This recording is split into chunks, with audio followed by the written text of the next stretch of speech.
अस्सलाम वालेकुम। SM news के साथ मैं हूं अहमद नदीम।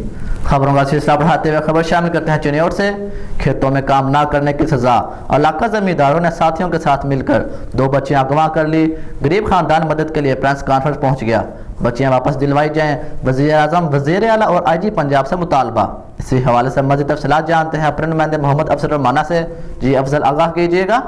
चिन्योट के इलाके सलोतरावाला के रहायशी 70 साला कनीज बीबी और इसके 80 साला शोहर सहता ने प्रेस कॉन्फ्रेंस करते हुए बताया कि इलाका जमींदार कैसर अब्बास वगैरह इनकी बच्ची यासमीन को अपने खेतों में काम करने के लिए मजबूर करता है। इनकार करने पर उसने 27 और 28 दिसंबर की दरमियानी रात असले की नोक पर इनके घर पर धावा बोला और मेरी बेटी, शादीशुदा बेटी यासमीन और 10 साला भतीजी यासमीन दुख्तर आजम को अगवा करके ले गए हैं। मेरे दामाद ने DPO को मुलजमान के खिलाफ दरखास्त भी दी है, लेकिन ताहाल कोई सुनवाई नहीं हुई। इनका कहना है कि हमारी बच्चियों को बाजियाब कराया जाए और इंसाफ फराहम किया जाए। जनाब, मेरी एक बच्ची है, शादीशुदा है, तो एक 10 साल की भतीजी है, वो अगवा कर ਲਈ ਨੇ।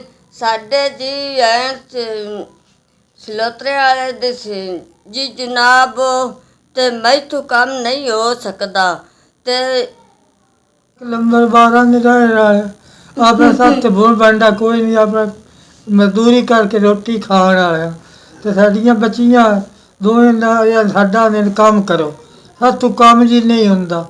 अगे भी डेरना दे साडे मगे लगे हो इन्हें साडे ना कीतियां, तो हुण मुड़ जेड़ा सी वो बच्चियाँ साड़ियाँ अगवा कर ली। एक 20 साल की एक वो विआही हुई है, तो एक 10 साल की बतरी है, वो ये बच्चियाँ साड़ियाँ अगवा कर ली।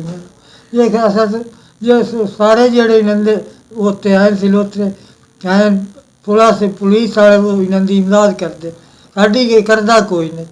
बस वो जी जो असी जेड़े गरीब हाँ, तो मारा भाजी कभी कुछ साड़ी इमदाद कर रहा जी। ਅਸੀਂ ਗਏ ਹਾਂ, ਅਸੀਂ ਉਹਨਾਂ ਨੂੰ SP DPO ਜੋ ਚਿਨਿਓਟ ਵਾਲਾ ਹੈ ਉਸ ਨੂੰ ਦਰਖਾਸਤ ਕੀਤੀ ਹੈ, ਉਸ ਤੇ ਕੋਈ ਅਮਲ ਦਰਾਮਦ ਨਹੀਂ ਹੋਇਆ ਅੱਜ ਤੱਕ।